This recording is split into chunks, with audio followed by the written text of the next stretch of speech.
Hello friends, so in this video we will discuss about dependency inversion principles in solid principles.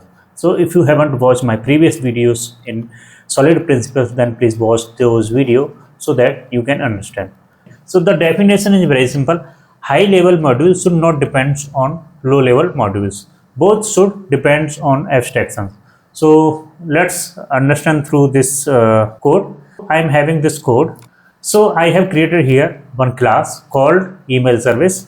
Here this is my concrete class and it is having one method called send email.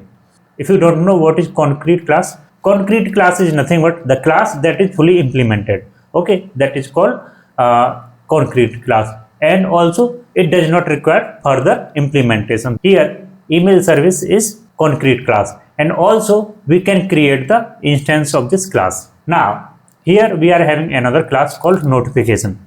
Here in that I am creating one local variable of type email service. Here we can see here in the constructor we are creating this object and it is directly dependent on this concrete class. As you can see this, so we are using this constructor. Okay, so this directly dependent on this class, and in this class we are having one method called send, and by using this method we are calling this send email, this method. So what is the problem in this code? Let's understand. First problem in this code is tightly coupled. Notification is dependent on email service. As we can see here, this notification is directly dependent on this email service. Okay, so it is tightly coupled. And next one is hard to extend. If we want to add SMS or WhatsApp notification, we need to modify notification class. As of now we are having this email, and in future suppose I wanted to implement another notification type like SMS or WhatsApp. In that case, what do I need to do? I need to modify this notification class. So that is also one problem. So if we want to add SMS or WhatsApp notification, we need to modify the notifications class. It is also violating the open close principle. Every new notification type requires modifying notification. Suppose if I want to implement SMS type, then again we need to modify this class. Okay, so it is violating the open close principle. What is open close principle? Class should be open for extension but closed for modification.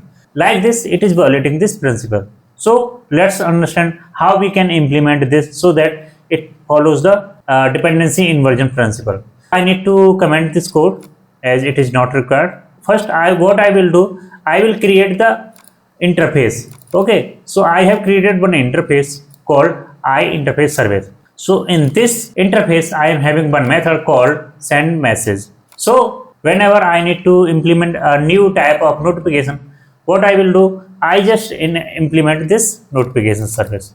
So in that case, this interface I need to implement. So here I am creating a email service. So in that case, I am implementing this notification service interface. Interface is containing one method, so I am implementing here. Okay, suppose future I wanted to implement another SMS service. So in that case, I again implement this interface, write our code like this. So in that case, we don't need to modify our notification class again and again. Okay, so what we are doing, suppose if I am creating a new notification type, so I am just implementing this interface. So that's what I am doing, but it is not violating the open close principle now because we are not modifying this existing class. Okay, so we can extend this class but we cannot modify. Okay, here as you can see here in the interface we are having only one method. So what I will do here, in the notification class I have created one private variable called underscore notification service of type notification service. So by using this dependency injection, what I am doing here, injecting the abstraction. Abstraction is nothing but interface. Okay, through the constructor we are injecting the dependency. Okay, so in that case I don't need to modify this notification class again and again. So like this, it is following the dependency inversion principle. So here I have created this interface service, and here email service I am just implementing this interface service. For SMS service I am implementing again this. Here our code is separate, but we don't need to modify this class again and again. What we are doing in this class, we are just creating this private variable and injecting our dependency through the constructor. and through this SMS we are calling the method. Whatever message we need to call, we can call. So like this, we can create our code so that we can follow the dependency inversion principle. So what is the benefit of using dependency inversion principle? So let's understand. Generally, when we will work on the dependency injection, we use this program.cs file. So if you remember, in the configure service section, we used to do this, injecting our dependencies. Okay, so like this we can do.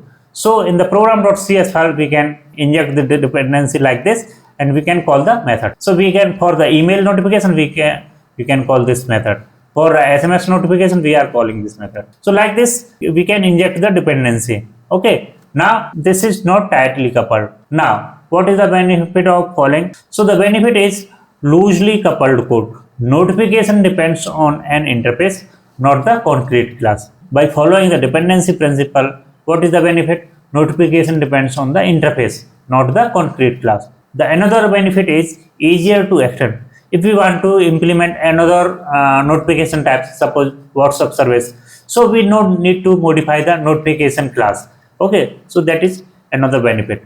So the third benefit is better testability. Can use mock implementation for the unit testing. So by using this dependency injection, our unit testing is easier.